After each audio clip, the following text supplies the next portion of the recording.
Hi everyone, this is our channel, Meet the Real Story. Please like, share and subscribe. One of the best feelings in the world for any woman is being a mother. To have someone love you for who you are, for just being you, and expect nothing in return. You're the heroine of their story. You become everything they ever dreamed, and you'd give anything to see a smile on their face. I'm proud to say that I'm a mother to 50 kids. I know, that's a lot, but let me tell you the story. I'm Susan, 20 years old. I come from a very rich family. My dad's Stefan Heiss, a very famous businessman. Yes, the owner of Heiss Cars Industry. My mom's Elena. She comes from a very rich family in Sweden. She married my dad and they built their life from scratch. I loved kids, ever since I was a kid. Sometimes I feel like they're walking cotton candy. Their laughs, their mischief. All the kids in our family loved me, and I loved them. Even my aunt said that I'd make a great mother someday. So did Henry. Henry was my childhood friend. We grew up together. We had the same interests, same hobbies. We even thought alike. We got married and started our life together. We were young, but our dreams were big. I was thrilled when I found out that I was pregnant, and Henry was so happy he couldn't believe it. He did everything he could to help me relax. He couldn't wait to be a father. But destiny had something else in store for us. We had just arrived from Sweden. Henry had a problem at work. He was talking on the phone while driving at high speed on a dangerous road. I tried to tell him to watch the road, but it was too late. A truck came out of nowhere and pushed our car off the side. We fell into the lake, and we were unconscious. When I woke up, I found my mother and Henry's mother both looking at me, trying their best not to cry, and I soon found out why. In order to save my life, they put me through an operation. Not only have I lost my child, but I won't be able to have one ever again. Henry was also bruised, but my wounds ran way deeper. That was it, and I could never forgive him. If it weren't for him, none of this would have happened, I thought. None of it. I got a divorce later, after Henry tried over and over and over to fix the situation, to apologize, to ask for a second chance, but all I saw were empty words. There was no second chance. I tried to keep myself busy, find a way to invest my money and time, trying to get my mind off the accident. I decided to open up a toy store. I wanted to bring joy to all the children. One day, as I was standing in my store, I glimpsed a small boy standing out front, looking at a toy. The boy was alone, about 8 years old, but that wasn't all. His clothes were patched up and looked more like rags.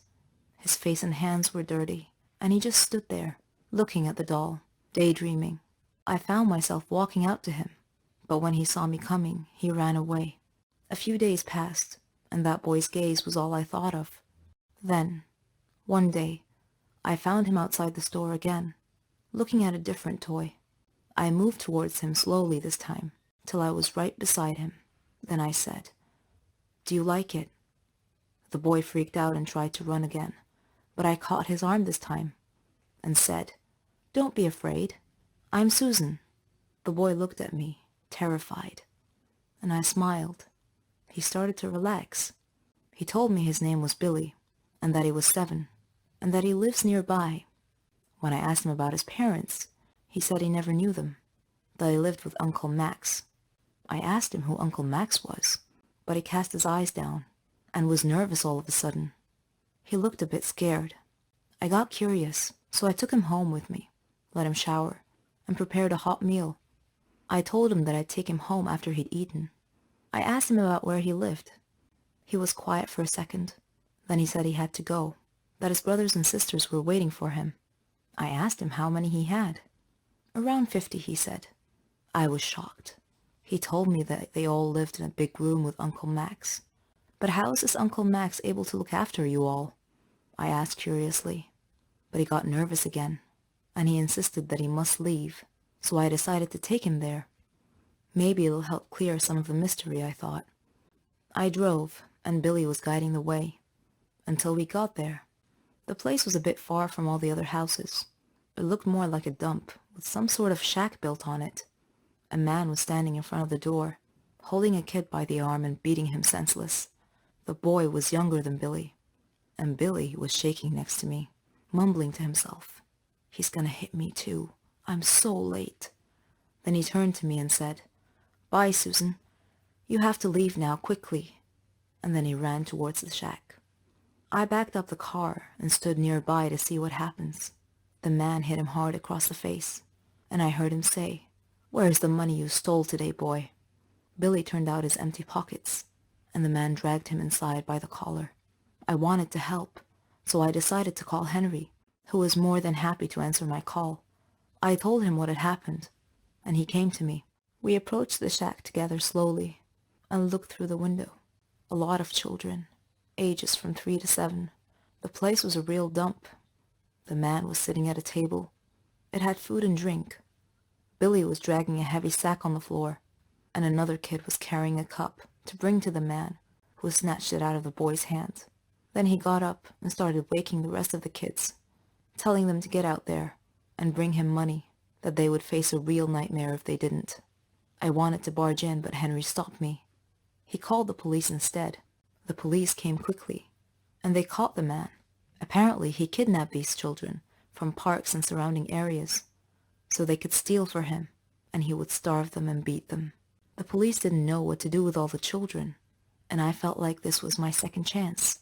I told the police that I would build a home big enough, and I would take them all in, to give them the care and love that they deserve. And that is how I became a mother to 50 kids. Hi, my name is Laura. I'm 23 years old, and I teach art. I recently got married to the love of my life, Norman. I considered him my friend, my brother, my son, and my husband. We loved to prank each other, even after we got married. For instance, one time, I turned off all the lights in the apartment, dressed up as a monster, and scared the living daylights out of him when he came back from the store. Another time, he damaged my car. I put mayonnaise on his toast. I did worry sometimes that our jokes might go too far. I mean, he did get really mad at me once. He stopped talking to me for 2 days, even though I apologized profusely many times. After that, our pranks sort of stopped. I figured our pranking days were over. About a month later, I returned home to find a letter on the floor. I opened it and read it. "If you don't pay us 100,000 by Friday, we will kill Norman." I smiled. Norman was pranking me again. When he returned home, I hugged him and showed him his prank letter. He read it carefully, and his brow furrowed. He appeared seriously frightened and swore that this was not part of any prank. He told me that we needed to leave town as soon as possible. I asked him why, and he told me that before he married me, he had stolen a gold statue from a motorcycle gang.